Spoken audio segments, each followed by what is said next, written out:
Welcome in. This is the early Wedge live on CBS Sports Network, and we are getting you up to date on the Open Championship Round 2 in full swing. We'll get you a recap of what's going on right now on the golf course and look ahead to the weekend. Joining me to break it all down, Jason Sobel is here. What's up, Jason? Hello, Rick. Hello, Patrick. How are you guys doing? So far, so good. Patrick McDonald also here. Patty Ice. Hey, buddy boy. I'm losing my mind, Rick. These early wake-up calls, I don't really know what time it is. I looked at the clock. It's only 1 p.m. It feels like it's 8 p.m. already.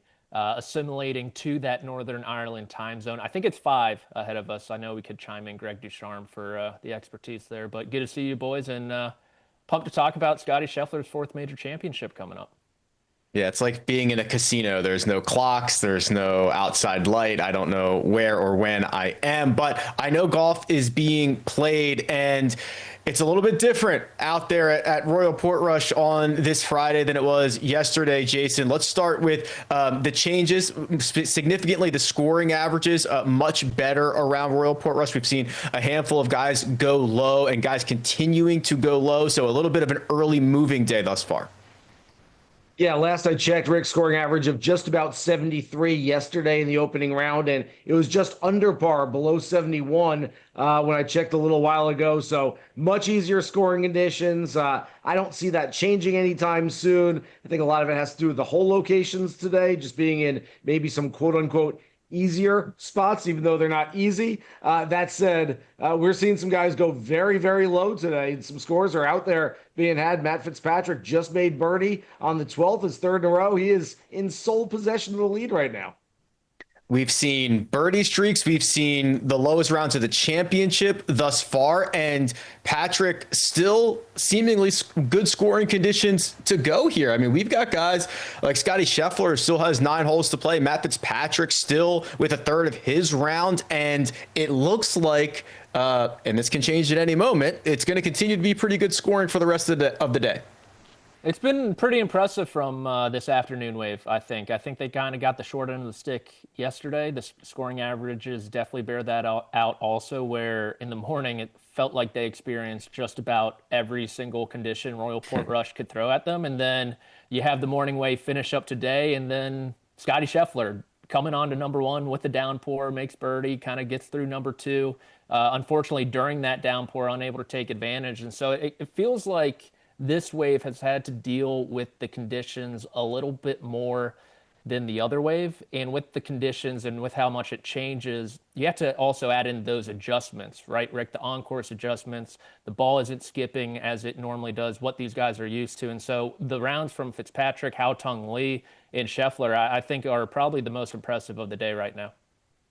Well, Scottie Scheffler is the number 1 player in the world. He entered as the betting favorite. Let's lean into that right now, Jason.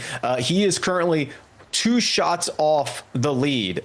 Mentioned it earlier. He's still got half of his round to go. Have we reached Scottie versus the field yet? We sure have, Rick. I think if you're looking at this thing in terms of betting and you're looking at making some live plays in the market, you have to ask yourself that question. It's 2 questions, really. The first is, do I really believe that Scottie Scheffler is not going to win this golf tournament? If the answer to that is yes, and I don't know that I'd say yes to that right now, but if the answer to that is yes, then you can move on to the second question, which is, okay, who are my other candidates? Who are my other choices? Do I want to play Fitz live at a pretty short number? Do I want to play Harmon, Hao-Tong Li, Tyrrell Hatton? Do I think it's a player further down the board? But boy, Scottie Scheffler looks terrific so far. I don't know if they counted his approach on 9 as a green in regulation. It was right on the back of the green. It looked like it was just inside the fringe. If so, he has not missed a green so far yet today. Yeah, and I'm looking at the updated odds, and as of this moment, Patrick, it is not just Jason's imagination. They are the odds. Scottie Scheffler is plus 100. He is even money to win the Open Championship. That means he's a coin flip. Everybody else, the other 50% of that. So Scottie, as expected, getting a lot of respect right now.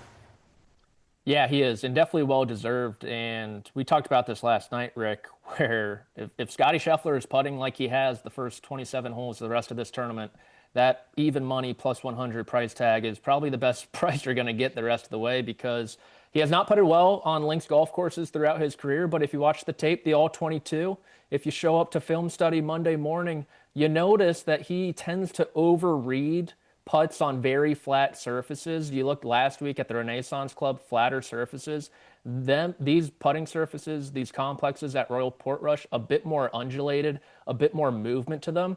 And Scheffler tends to putt his best on those types of greens. Think about his play at Augusta National, Muirfield Village as well. And so I think this is really the best course for him in that regard in the Rota. And through 27 holes, what is he at? Plus 4 strokes putting, maybe even north of that now too. And if that continues, it's lights out probably. Well, I'm going to bounce this back to you here, Patrick, because if that continues, there's a pretty good chance that he is going to catch Matt Fitzpatrick. So again, 2 shots behind Fitzy. He's got 9 holes to go. The second 9 relative to the front 9 is playing easier today than it was yesterday. There are a few scoring opportunities out there. Are we going to head into the weekend with Scottie Scheffler atop the leaderboard? It's a great question, and I believe it's the question I posed to you guys. So I'm glad that I'm receiving it also. Way to put on your journalistic cap there, Rick. Well done to you. I think, honestly, it'll be a Fitzpatrick-Scheffler final game tomorrow, right? That's what they say across the pond. Not a group, not a twosome. It's a game, Rick. A little inside baseball for you. But I think 13's a hole that has been gettable today, downhill. It's really only an 8 or 7 iron for these guys, a back pin location that they can get to. Fitzpatrick will probably give himself a good chance. And then you kind of have to hold on for dear life. So Scheffler's going to be going through that stretch too, where 10's a bit of a birdie chance, 12's a bit of a birdie chance. Fitzpatrick did very well there on number 11. That's one of the more difficult holes on the golf course for him to make a birdie on. And so if Scheffler can kind of get through that stretch, 10 through 13, say 2 under par, I think he does have a good chance to catch Fitzpatrick and play in that final game tomorrow. I will suggest, guys, that Scottie Scheffler doesn't really care. This is not about the existential answer that he gave pre-tournament, which I thought was fantastic. It was introspective. It was insightful. It gave us a look into the mind of a superstar athlete who worries more about the journey than the destination. We've talked about all of that for the last couple of days. That said, when you listen to Scottie Scheffler, it's very Tiger-like, and I hate making the Tiger Woods comparisons, but it's Tiger-like in the way that I always thought Tiger looked at the first round, even the second round of a major championship, kind of like a heavyweight prize fighter does. I'm going to throw a couple of jabs. I'm going to see what the opponent has. I don't need to throw a haymaker in the first round. We've got 12 rounds, or in golf, 4 rounds to go win this thing. We've got plenty of time. I can throw some haymakers later in the fight. And I think Scottie is perfectly fine with being 2 or 3 shots back in the mix and not having the lead going into the weekend and the quote-unquote target on his back and having to play with the lead. So whether he gets there or not, I'm sure he's not going to try to make a couple of bogeys coming in just to not be in the lead. That said, I don't think it bothers him one little bit to be 2, 3, 4 shots back going in. Yeah, probably doesn't matter where Scottie tees off on Saturday. He's going to feel like he's in control of the golf tournament. How about Matt Fitzpatrick, though? Patrick, a namesake of yours. And I love the way he's played this week. I love the way he's played the last couple of weeks, but it's been a long time coming for Matt Fitzpatrick. He has not played up to kind of the standard that we saw when he won at Brookline in 2022 for the U.S. Open. He's now going to be feeling the heat in a big way, assuming he is in that final game, like you said. It's crazy what a little bit of confidence can do for these guys, right? Like you mentioned, he hasn't really been that same player the last couple of seasons, but he found something with Mark Blackburn working together. We saw it materialize there at the PGA Championship. We're like, oh, yeah, this guy's a U.S. Open champion. Why are we surprised he's in contention in a major championship? And he's kind of continued to build off those blocks. It seems like every week is a little bit of a building block to this week in particular. I'm surprised, Jason, honestly, that Fitzpatrick's Open record isn't as good as some of his other major championships, with his start at Royal Portrush in 19 being his only top 20. But so far through 30-some odd-on holes, it's just been like a super professional type of performance from Fitzpatrick, where he's missing on the correct side. He's taking what the golf course is getting him, and of course now he's atop the leaderboard. And he's got a chance to extend. I'm sorry, Jason. We're going to put a pin. We'll get to Matt Fitzpatrick and plenty more. We are going to get you up to date with everything that's already happened in round number 2, but we're going to do it after a quick break.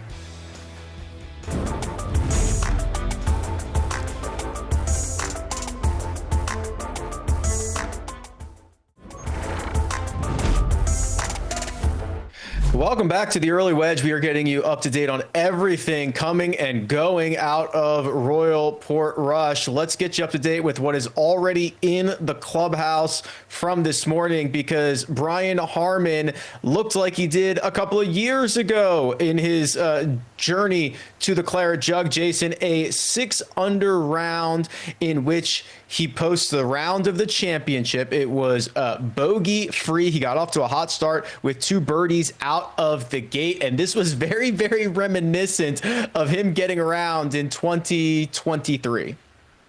Deja vu all over again, Rick. And look, I will admit, I did not pick Brian Harman at the Open Championship 2 years ago. I did not pick him coming into this one. That said, it all sort of makes sense. Harman is a guy who, look, he bristles at the fact that when people call him short, either in stature or off the tees, he hits it out there 293 per drive this year, which is, okay, below the PGA Tour average, but it's still not short. If you're short, you don't off. So he's not short off the tee. That said, he's a lower ball hitter. He's a guy that likes to be creative, a guy that likes to play the ball on the ground. Everything about the Open Championship seems to suit his game, and it took him a little while to figure it out, but now that he has, he's playing so well.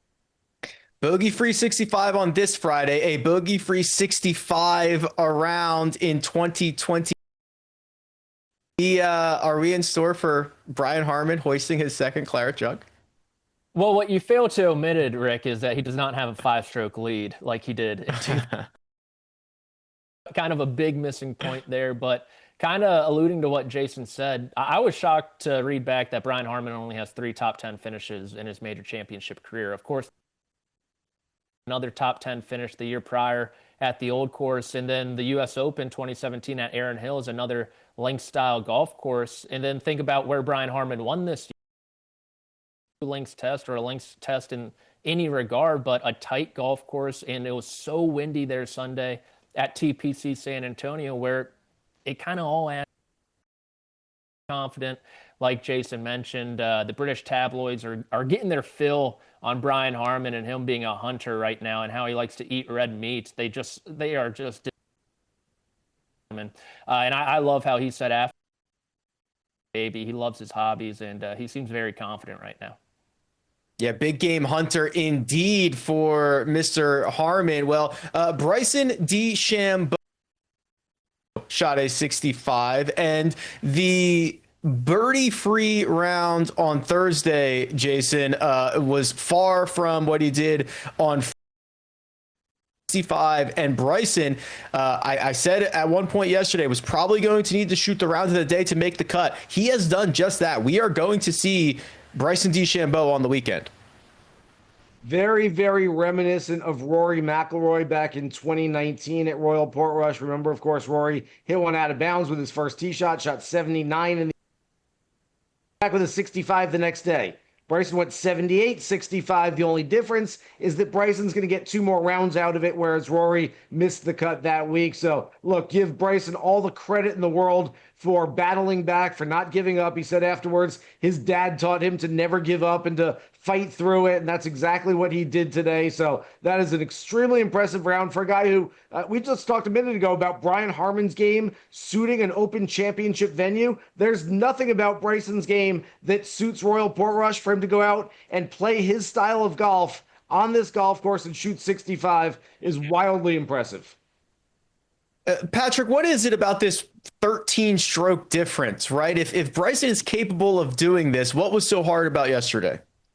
He said afterwards nothing was different between these 2 rounds, which is just vintage Bryson DeChambeau, perfect Bryson DeChambeau. He said he just got a couple more bounces today compared to yesterday, but you look at the stats, Rick, his iron play was almost 6 strokes better compared to yesterday.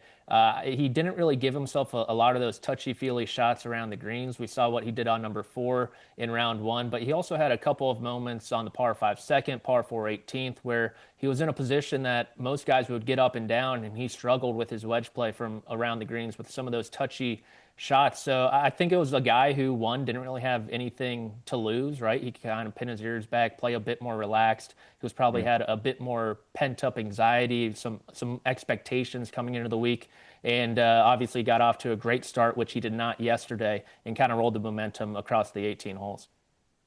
Yeah, well, I'll transition that, Patrick, right into another live golfer here in Tyrrell Hatton, who followed up his opening round with a 2 under 69 here today. He's currently inside the top 5. He's played much better at major championships over the last year or so. What does his future look like in your eyes over the course of the next 2 days? You know, I always say consistency precedes greatness. And for Hatton, he's been a top player for what, a half decade at this point, really, ever since that Arnold Palmer Invitational win in brutal conditions at Bay Hill. And it, for whatever reason, hasn't added up in major championships really since last month at Oakmont, where he finished inside the top 5, had a chance coming down the stretch before a bit of a bad finish. And he said that he took so much confidence from that experience at the U.S. Open and how much fun he had. Tyrrell Hatton, it never looks like he's having fun on the golf course. He's always yelling at himself. He's always shotgunning a green. He's always flipping the bird at something. But he said at Oakmont, he had so much fun and that he's had so much fun this week. And if Tyrrell Hatton's having fun and playing loose, even if he is murmuring underneath his dangerous Tyrrell Hatton, because he is so well-rounded and he has such a great links golf pedigree. You look at his results on the DP World Tour and the Alfred Dunhill Links, where you kind of see 2 rounds. I felt like he could have gotten a bit more out of his first 36 holes, but still firmly in this championship, firmly in this tournament, and playing loose, which There is a log jam at that 5 under number, Jason, and one of the names is Rasmus Højgaard, who shot a 3 under 68. Højgaard had to sit and watch twin brother Nico play in the Ryder Cup in Rome in 2023. Yep. Very much now it is Rasmus in Nico trying to work his way onto that team. But either way, both of them setting themselves up for a very nice weekend here. So first of all, Rick, in betting terms, Murphy's Law of betting. And you don't bet the other one one's going to be the one that plays well. So you have to bet both of them together because you're not going to get it right if you try. Secondly, look, this is really cool. We've got 2 twins right now. Both of them are playing great golf. And what's funny is over the last few years, we've tried to figure out which Højgaard's going to be the better Højgaard. Rasmus sort of had the coming up through the junior and amateur ranks. He got the DP World Tour and he won. Then Nikolai won. Nikolai, as you said, made the Ryder Cup. Rasmus made it to the PGA Tour first. I don't know. Maybe really, really good. They're showing it so far. And I could not move us out of here about Rory McIlroy, Patrick, because he opened up with a 1 under 70 yesterday, a 2 under 69 today. He is hitting. He is putting it well as he has over the course of his last handful of starts. Rory McIlroy is going to enter the weekend here likely just outside the top 10. At least a touchdown or an extra point behind, depending what Fitzpatrick and Scheffler do coming down the stretch here. But you look at this scorecard, and I think those first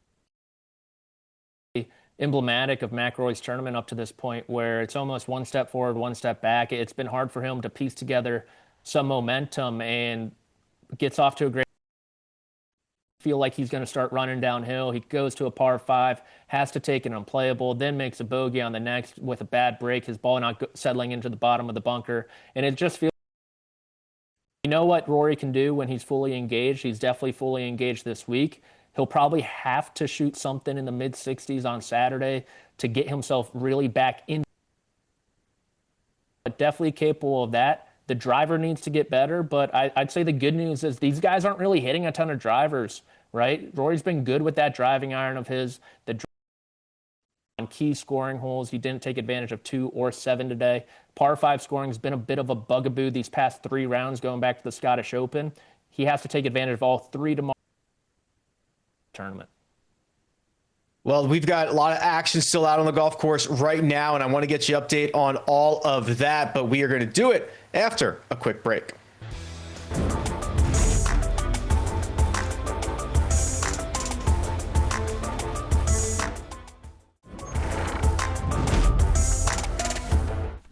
Welcome back to the early wedge, getting you up to date on everything that's happening on the golf course right now at Royal Portrush. And just moments ago, gentlemen, Hao-Tong Li wrapped up his round of 67, which makes a pair of 67s for Hao-Tong in the first two rounds of this event. Jason, he was one of the 5 co-leaders after 18. I think that some people were expecting, or at least waiting, for him to fall off. It took him until his 14th hole in round number 2 to make his first bogey of the week. Hao-Tong is at least not going anywhere for now. I think, Rick, some people, especially American fans who only watch the PGA Tour and maybe not much on the DP World Tour, like, Hao-Tong Li, I didn't even know he still plays golf. I haven't heard that name in a long time. Truth of the matter is he's been one of the absolute best over on the Euro circuit this year. A win, 3 other top 5 finishes. And remember, he's contended for an Open title in the past. He finished solo 3rd back in 2017. And this is a tournament that he knows he can go out and play well at. I don't know that Hao-Tong Li is the type of player that can go out and play well every single week at a big-time event. That said, the Open seems to suit his game, and he's been grinding his way through a lot of pars and a handful of birdies so far. Like you said, he was the last player in the field to make a bogey, so he is right up there right now, 2 back of Fitzpatrick, and he'll be able to sit around and watch these guys play in some pouring rain all afternoon. Yeah, going to be his first major championship cut since the 2020 PGA Championship. About to put a bow on his round, Patrick, is Chris Gotterup. If that name sounds familiar, it's because he just won the Scottish Open last week, and he is on the verge of putting together one of the best rounds that we've seen in the championship thus far. He is 6 under through 17. Gotterup just continuing his great play from last week. How impressive is this, right? I feel like typically coming off a big win, a letdown is almost natural, but for him to roll over his success from the Scottish Open, again, not a ton of links golf experience, only second start in that tournament, into his Open debut. He's playing alongside a veteran like Lee Westwood. That's got to be a bit of a fun pairing, too, to see someone like him alongside you, someone who really knows how to play links golf. And Gotterup, he's really eaten up these par 5s. We talked about how Rory hasn't played the par 5s super well. Justin Rose is another guy who's really struggled on the par 5s. Gotterup has gotten the job done on the par 5s. He's hit the fairways that you've needed to, right? He's been able to take advantage of those holes that you need to. And when you get the easy work out of the way, it makes the hard work a lot easier at the same time, where you're able to kind of slip up every now and again and still be okay thanks to those birdies and a couple eagles too. So really impressive stuff from Gotterup, and good to see him continue to play well.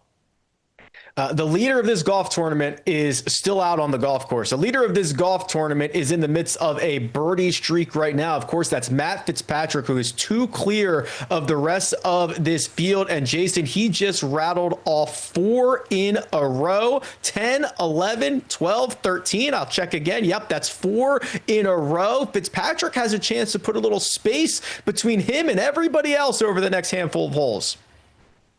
8 birdies so far in 13 holes. You're not supposed to be able to do that at Royal Portrush, Rick, but sometimes, every once in a while, this whole prognostication thing looks a little easy. When a guy starts trending in the right direction and it makes sense that he's going to play some good golf coming in, and then he does it, and you're like, yeah, of course. That's how it's supposed to happen. So I know a lot of us were on Fitzpatrick going into this one, and he's made it worth our while so far. That said, this looks like a little bit of a different Matt Fitzpatrick on the golf course than we saw earlier this year. His first 10 starts of 2025, 0 top 20 finishes. He fired Billy Foster, as Patrick alluded to, started working with Mark Blackburn. I'll give a little credit, too, to his new caddy, Daniel Parrott. I don't know anything about him other than he's caddied for just about every European who's played over the last 15 years. That said, Fitzpatrick looks like a happier type of guy on the golf course now. He's a guy that's usually very serious. He writes down his little notepad after every shot, good or bad, exactly what the result was and what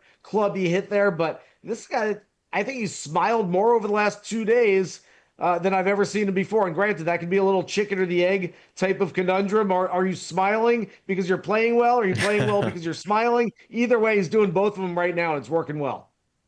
10 under par for Matt Fitzpatrick. Still a handful of holes to go at Royal Portrush. You've got names like Brian Harman and Hao-Tong Li and Rasmus Højgaard in the mix. But I think, Patrick, Matt Fitzpatrick's biggest problem is going to be Scottie Scheffler, who's still out on the golf course right now. He is 5 under par through 10 holes. He's 8 under for the championship. We discussed it a bit earlier. He's currently the betting favorite, and he's just coming off a birdie at number 10.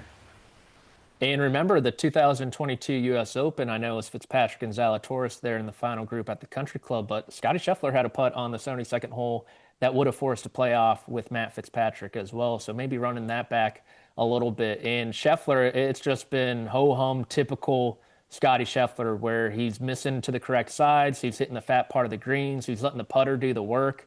And it's added up to 5 birdies in his first 10 holes. It's been unbelievably impressive for a guy who, quote unquote, has a subpar links golf resume. So it would be great to see both of those guys in the final game tomorrow kind of take the leading pack going into the weekend, especially with a fun chasing pack behind them too. That resume might get a boost come Sunday afternoon. I want to bounce this right back to you, Patrick, because I know you've got a close eye on Jon Rahm, who has 2 major championships of his own, but he is running a bit hot right now. The big boy is running hot with bogeys on 8 and 9, not taking advantage of either 10 or 11. What are you seeing out of Rahmbo right now?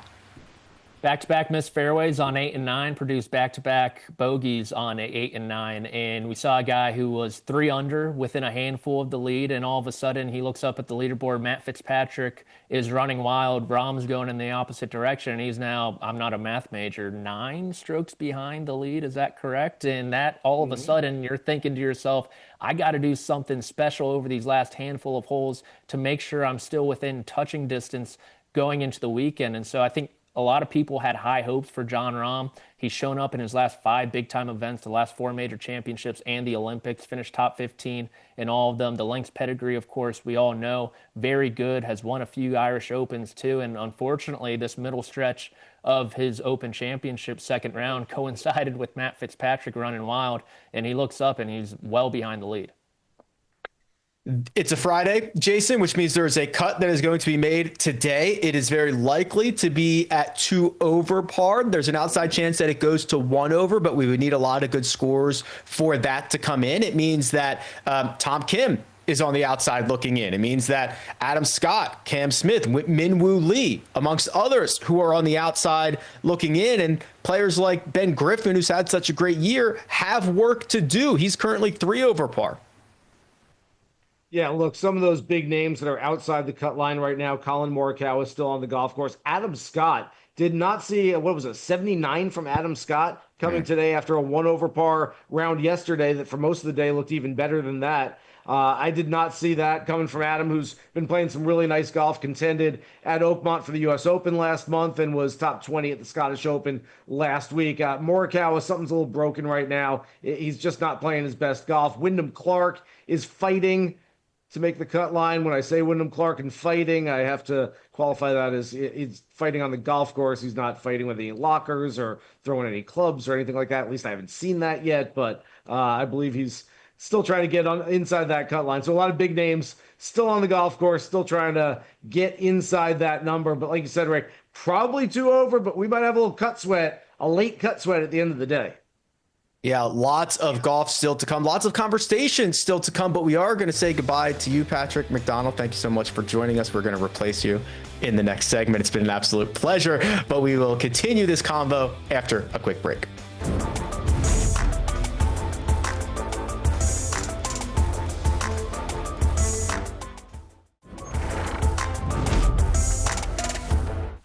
Welcome back to the Early Wedge, getting you up to date on everything that's going on at Royal Portrush right now. Patrick is out. Robby is in. Welcome in, Robby. How's your day 2 viewing experience going?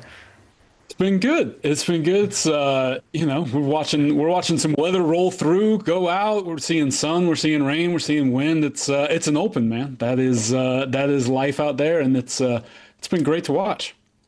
It is an open indeed, and we've got shuffling on the leaderboard, and our friends in Las Vegas are shuffling as well, Jason, because Scottie Scheffler makes a bogey. Matt Fitzpatrick still playing great golf. Scheffler has gone from about even money to plus 140, with Matt Fitzpatrick installing himself as a tier of his own at plus 275 before everybody else is double digits or longer. So we're seeing that turbulence on the course also translate to the betting board.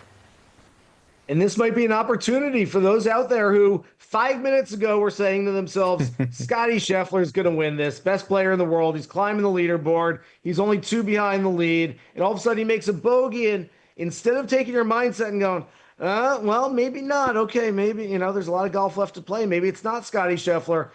If you thought Scottie Scheffler 5 minutes ago, don't let the bogey detract you. Maybe you just get a better number on him now. Look, I'm not in the business of giving out big favorites at very short numbers in the middle of the second round. But when that big favorite is Scottie Scheffler and he's still only 3 shots back, it might make some sense to go after Scottie Scheffler right now. So don't be afraid of the bogey, and do take the opportunity on, maybe, if you liked him that much, the bigger number as it grows a little bit after that bogey there. Well, let's turn the conversation a little bit in this direction, Robby. Matt Fitzpatrick's 10 under right now. He's got a couple of holes to play here. What do you think the score is that leads the way going into the weekend? I think it's going to be 10. Like the way we've seen kind of the last 5 holes play that he's about to have to go through, the last 4 or 5 holes play, there's not a ton of birdie. He's going to have to deal with Calamity Corner, and he's going to have to deal with 18. And those are 2 brutes. You can get one at 17. But I think if he can navigate the rest of this back 9 at even par, I think he'll feel great. And I don't think he'll lose too much for the field. Like you have to get it where he got it. We've seen 13 today has played so much easier than yesterday when that was a trampoline that guys couldn't land it on the green and keep it on. Much softer today. Guys are able to kind of birdie there. We've seen him take advantage of the holes you have to birdie. And now I think it's just you kind of hold on those last 4 at Portrush a little bit. The one-handed swing, Rick, into the fescue right of the fairway on 12, and he's looking a little perplexed as he walks off the tee box. But again, it's par 5. He'll have a chance there, but would have been a really nice chance to get there in 2. I don't know if he can do it now.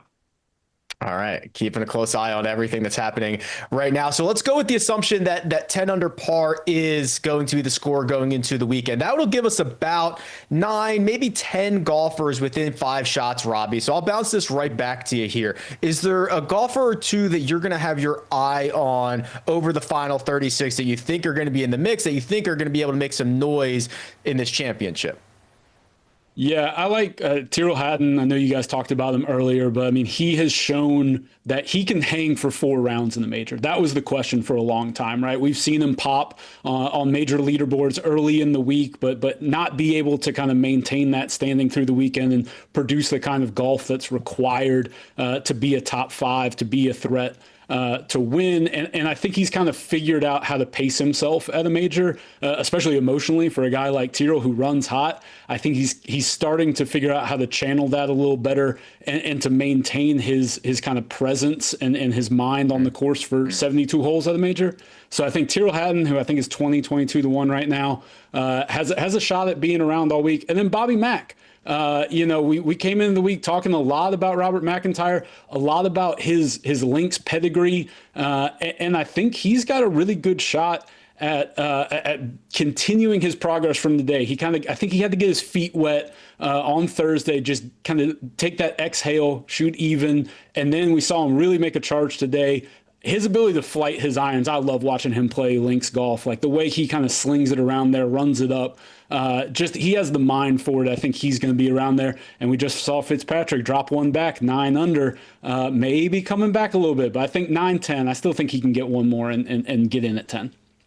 Yeah, the birdie streak has ended 4 in a row, and then he ends it with a bogey on number 14. Tyrrell and Bobby Mack both in that 20 to 22 to 1 range. The board itself, Jason, is a little bit awkward, is it not? You've got Scottie basically eating up half the win equity. You've got Fitzy, who just makes bogey, living in a place by himself. And then if you think you have you got a lot of value beyond that, you have a lot of long shots that you could go take a risk on. It just kind of creates for a little bit of an awkward board right now. Yeah, it does. I like Robbie's call on Robert McIntyre, 20-1 right now, 22-1, depending on the book you're looking at. I think that one makes a lot of sense. I would also suggest that people look just a little bit beyond the first page of the leaderboard. I think what we tend to do on a Friday afternoon is look only at the first page, and we don't consider the players just below. We're really maybe 1 or 2 shots further back. Now, I get it. You might be chasing 6 shots if you're 3 under, like a Rory McIlroy or a Keegan Bradley. 7 shots if you're 2 under, but I don't think that's too far back. I don't know that Ludwig Åberg's got 2 more 4 under 67s in him, but if he does, that might wind up being enough on the weekend, or at least getting him into the mix a little bit. So don't be afraid to look a little further down the board. Again, I don't know that these are my favorite outright plays, but at least for whatever sort of market you're looking at, just a reminder to go a little bit past that first page. Well, it's interesting because, Robby, one of the things that we were talking about was, the nature of this event. It is spread out over long days. The weather rolls in, rolls out. You could get very unlucky with when you get hit with that 7-minute rainstorm. You could get very lucky when the sun comes out.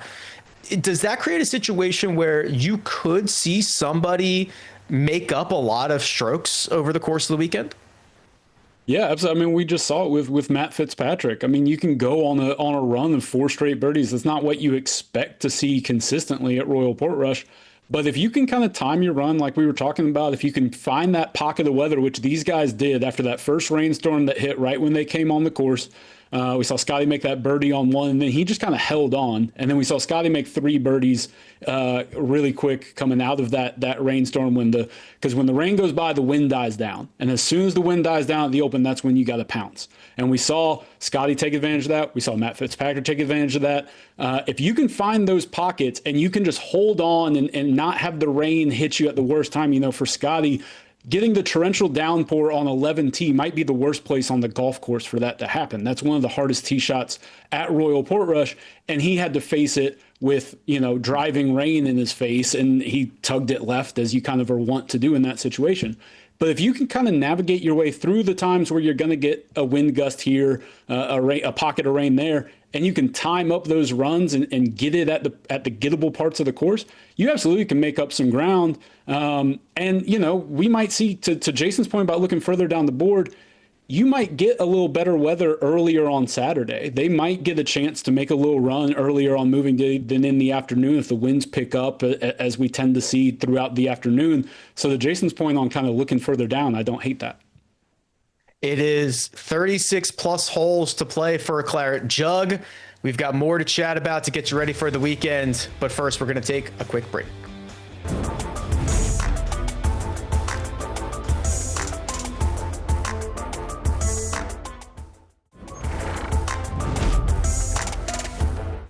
Welcome back to the early wedge. We are wrapping up round number 2 of the Open Championship, but there is still plenty of golf to be played and plenty on the line. Gentlemen, let's look ahead to the weekend a little bit. We've spent a lot of time talking about the big names. I want to talk about maybe some of the lesser known names, or the guys that you think might be able to make a move up the leaderboard. Robby, let's give you first crack at this. Yeah, I like Harris English. He's not exactly an unknown, but he's not a guy that we talk about in that same stature as the stars, even though he's got such a great track record at majors. And, he was a guy I was picking at the U.S. Open and was a little disappointed in the showing there, but he's bounced back. Obviously, he doesn't have his normal caddy on the bag. That's a pretty wild story going on there with the visa issues, but he seems to be handling himself. And for me, I look at guys when it's who can stay around. For me, it's like ball striking travels, day-to-day ball striking travels. I get a little worried when guys spike with putting, and I think we'll talk about that here in a little bit.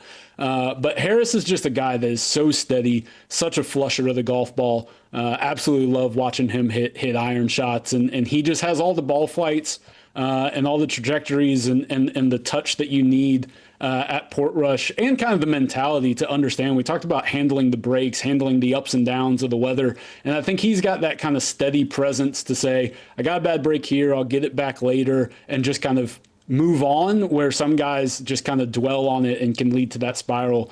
And I think Harris is a guy that we're going to see on the first page through the weekend. Yeah, really great demeanor. He wrapped up his 1-under round of 70 to put him at 5 under for the tournament early today. So he's going to have a long time to get ready and rest for his Saturday tee time. Jason, how about you? A golfer that we should keep an eye on over the course of the next 18 or 36 holes? Harry Hall has been playing some terrific golf over the last 2 months. In yesterday's opening round, he made an 8 on the second hole, the par 5, made a bogey on the next one, 4 over through 3. What he's done since then, he's gone 6 under. He's currently 2 under for the tournament, shot 67 today. He is inside the top 20 as of right now. And if he keeps playing golf the way he has over the last 34 holes this weekend, he can wind up in the top 20, if not the top 10, by the time this thing is all over. Like I said, he's been playing some great golf over the last couple of months, and I would expect him to win. I know we're kind of running out of tournaments on the PGA Tour, so to say that somebody's going to win soon, I don't know when soon could be because we only have a few left, but Harry Hall is due for something bigger coming up in the very near future. I'll put it that way. 4-under round of 67 moved him up 51 spots on the leaderboard for Harry Hall. Let's be a little negative Nancy here. Jason, we'll start with you.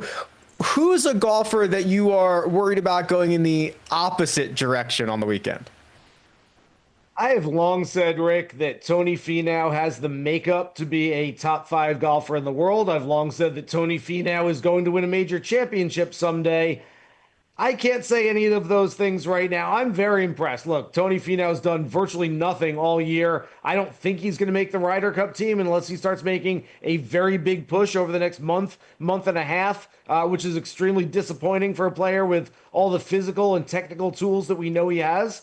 That said, I'm impressed he's on the leaderboard right now. I do not expect Tony Finau to stick on this leaderboard. Doesn't seem like the kind of tournament that should suit his game. I hope he proves me wrong. I like Tony. I want to see Tony stay there, and maybe I'm just giving him the old jinx right now. Thumbs up for Harry Hall, thumbs down for Tony Finau. Robby, I think you alluded to this a little bit earlier. Somebody who might be putting above their head at the moment? I don't know if it's necessarily above their head, but at the Open, it's so hard to carry great putting round to round at the Open on these greens. And Rasmus Højgaard's a guy who's kind of middle of the pack off the tee, middle of the pack on approach, and he's gained 4.25 strokes on the greens so far in the first 2 rounds. Like that, I mean, it's great work. It's great work on the greens. He's putting the ball beautifully, but I think that's just really hard to do at the Open and to live like that if you're not striking the ball great. And so if he can't bring the iron play and the off the tee game up a level, he doesn't have the major pedigree. He's never really been a top 20 guy at majors. He hasn't shown that he can kind of hang for 4 rounds. I think he's going to slowly start dropping off. I don't know if there's going to be a full-on ejection, a 78 or something like that, but I could see him kind of a couple 73s coming back down and kind of fall out of that top 20 range. There are rounds finishing up at the moment.